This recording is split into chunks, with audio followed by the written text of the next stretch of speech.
She had 22 for the attacks, 5 blocks, 1 service ace, and 16 excellent receptions.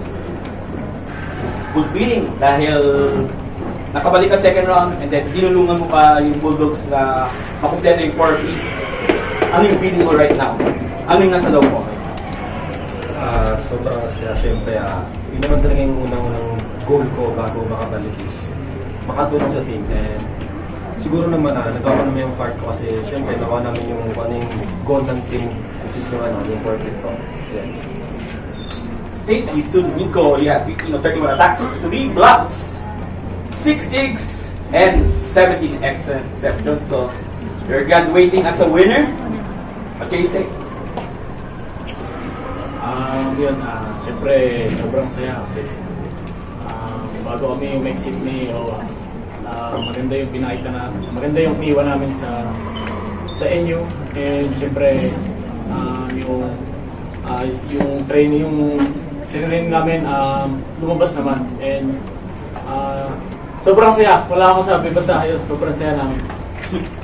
Thank you to our finals MVP or Tamaria, 24 excellent sets, 2 attacks, 1 block, and 9 digs. So, ano mo sabi mo na, yun nga, sa lahat ng years mo rito, tulad ni Nico, champion ka, what can you say? Nakaka-proud yung team namin, yung masabi ko.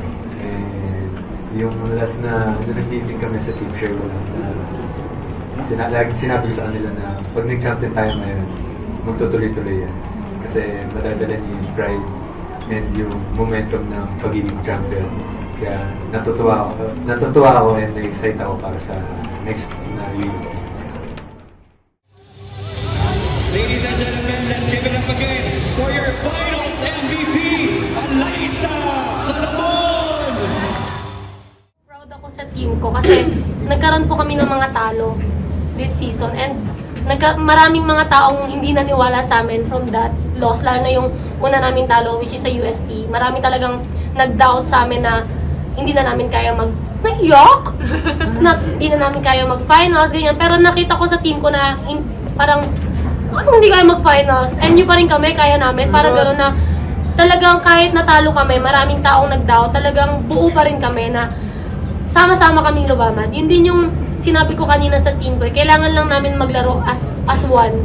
Kasi walang makakatalo sa amin pag lahat kami gusto manalo. And yun yung nakita ko throughout the season.